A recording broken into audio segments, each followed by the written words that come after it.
Hey guys, what's up? Kulprit here, and again, I'm going to bring you another Black Ops 2 gameplay. Not really going to be any tips or tricks here because I'm not qualified to do that. The truth is, guys, I'm actually still kind of struggling with the game. Yeah, I go about positive, you know, I have my good games, I have my okay games. Still mostly learning maps, things like that. What I really need to do is I really need to like just clock a really big, long session and just kind of immerse myself into it and really get that core understanding of the game down. I haven't gotten in there yet. I've been like an hour here, hour there, and like I said, with the technical difficulties, my mind's often been other places. So slowly but surely I'm getting it. But I wanted to talk to you guys today. Like I said, I'm sure a lot of you guys were wondering, you know, last time before, you know, I posted up some Medal of Honor Warfighter videos, and even I did a couple of Battlefield 3 videos too. And some of you probably wondering, why are you not playing Medal of Honor Warfighter?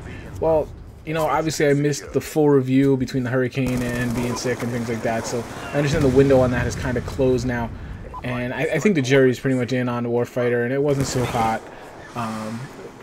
I tend to agree with a lot of the assessments people have made. At the same time, I disagree at the same time. But I think that the general consensus is that Warfighter leaves a lot to be desired, and there's probably more question marks than there are really solid components of that game, and only time's really going to fill those blanks in for us. So I wanted to kind of talk a little bit about Warfighter versus Black Ops 2, and why I'm leaning Black Ops 2 at the moment right now. Nothing is, you know, set in stone. Things could certainly change.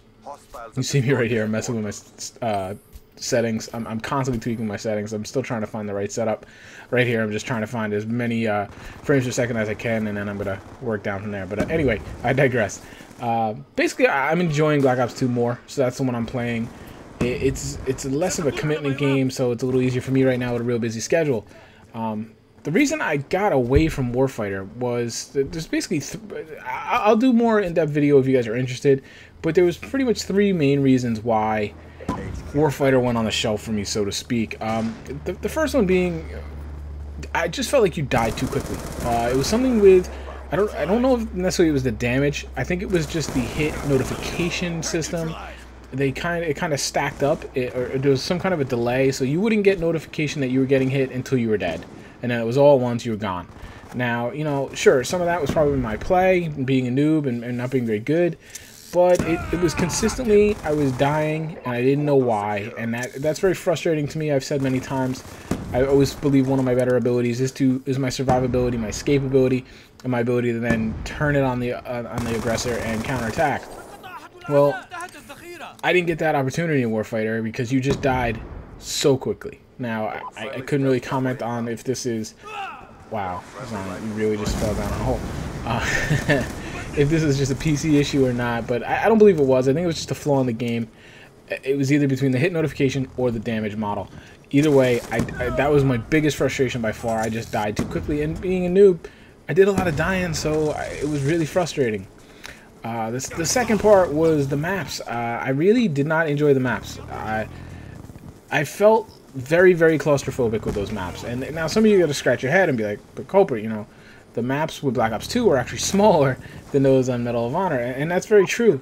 And the biggest problem I had was it felt very claustrophobic. All the avenues were very small, very tight. You had these walls that were much higher than you, so your sightlines are blocked.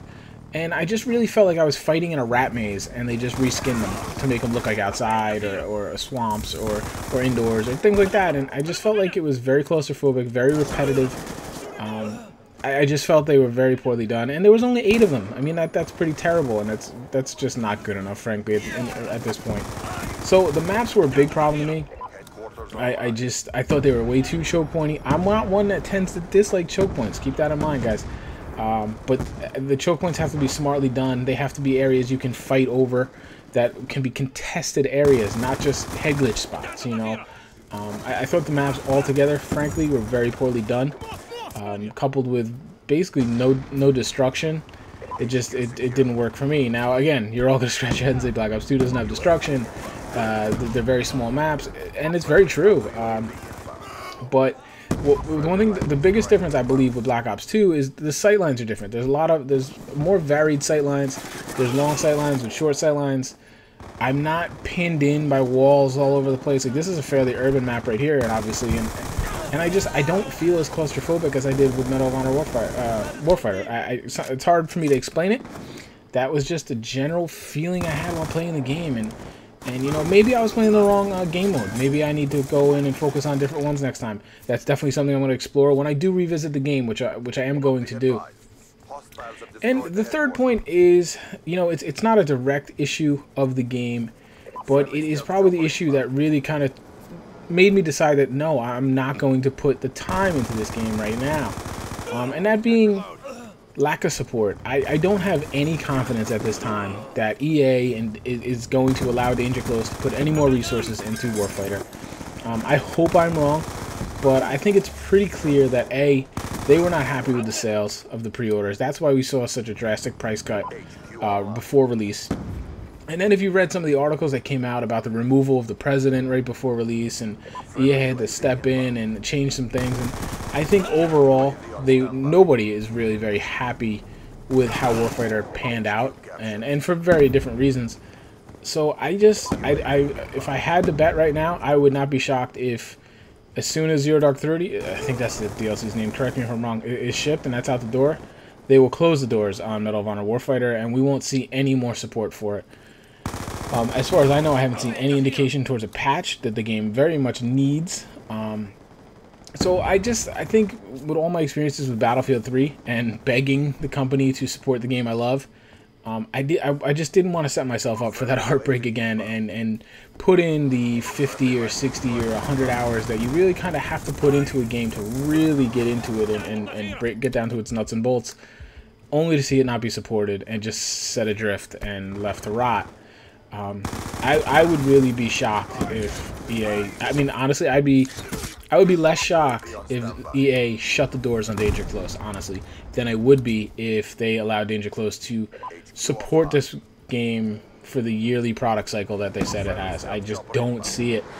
If they do, let me put it this way, if they came out and announced a couple more DLCs, it kind of gave us some insight into what their kind of support and patching process will be, I would definitely go back to that game and put in the work, put in the time to become a better player and to really hopefully appreciate that game. But, you know, if they're not going to put in the time to support the game, it's obvious to me they didn't put in the time needed to finish the game. If they're not going to dedicate the time to support it and bring it to where I think it needs to be, then it's not going to get my support at the same time. It's unfortunate, but it's true. It's the state of the market these days. I mean, we're all fairly used to now we're buying betas more or less, and that's the way it is. But that's fine. But I expect a certain level of support after the fact. So that just caused me to say, you know what, I'm not going to fight upstream on this. I'm not going to butt my head against the wall over and over on it.